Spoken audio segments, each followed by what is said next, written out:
Hello, this is Jim Watts with the Tulsa World from the Scene Department. I am here with my colleague Jimmy Trammell, also of the Scene Department, to talk about what we'll be featuring in this weekend's edition. Um, uh, I think, Jimmy, you have a hunting story for us. I do. This is if it's hunting season in Pawhuska, then the prey apparently is Leonardo DiCaprio, because I went to Pawhuska for an update on the movie Killers of the Flower Moon, Martin Scorsese film with Leo DiCaprio, Robert De Niro, lots of folks in the cast. But just to get kind of an update on, are they filming, what's happening in the town, what kind of activities going on? Is it, the town's being transformed physically to resemble Oklahoma of 100 years ago. And from walking around town, I can tell you the number one sport in town is hunting Leonardo DiCaprio, because everyone has their cell phones out, taking photos or doing videos, and they hope to catch that little glimpse of Leonardo DiCaprio. And our photographer, Mike Simons, I guess we have to declare him a winner. And Leo, because he did get a couple of shots of Leo dressed in a retro military uniform from back in the day. So I was glad for Mike that he was able to get a shot of Leo DiCaprio. And I saw those pictures, and Leo doesn't look too happy in whatever he's doing.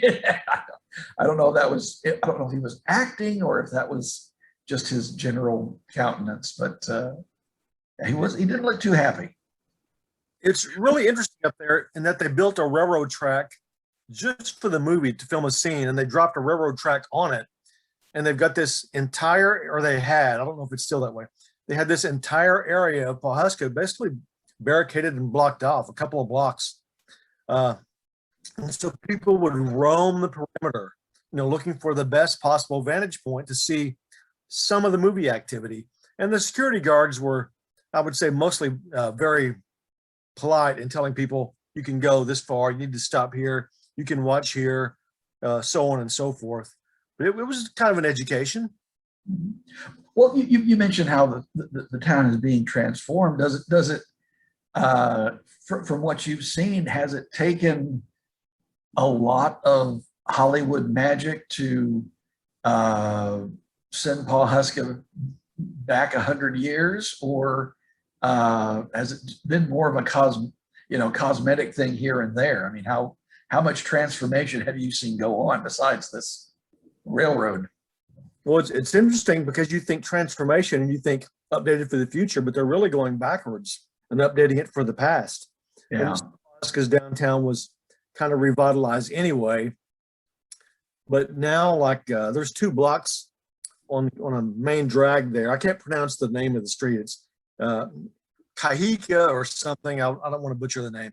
But 2 blocks of that street, as you enter the tall grass prairie, are blocked off just for the sake of making the street look like it did 100 years ago. And businesses, fake business fronts are popping up, and businesses that were 1 story are now 2 stories with a fake facade on top. So and I suspect a lot of these changes may stay in lasting improvement after the movie crew departs.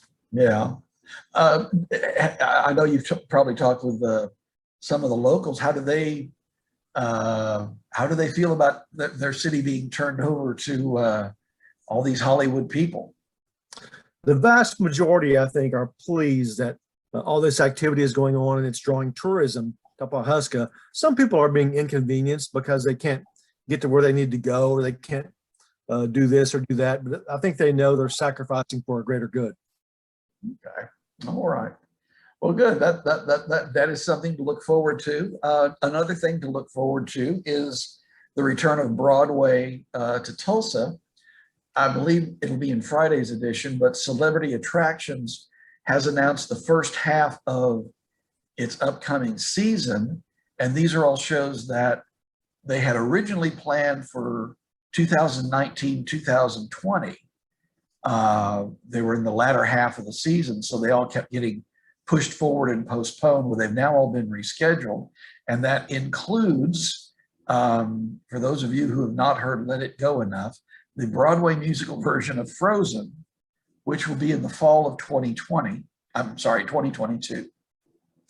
Specific dates haven't been set, but I have a feeling that's because it may be a multi-week run. I'm just guessing, but I have a feeling it will attract that kind of attention. The other 3 shows that they have scheduled are Come From Away, which is about a small town in Newfoundland, to which they diverted a number of airliners right after the September 11 attacks.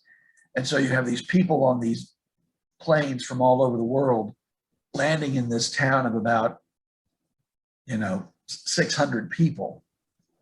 And the interactions and the friendships that grew up around that, it's an intriguing thing. And the other 2 are more family oriented. One is a musical version of Charlie and the Chocolate Factory. Mm-hmm. And the other is a version of an animated film about the Russian Revolution called Anastasia. So that's something to look forward to. That'll start up in. They have another slate of shows that I know they're going to announce. It'll be new productions, but that'll probably be coming later in June. So keep an eye out. We'll keep an eye out for that. Okay.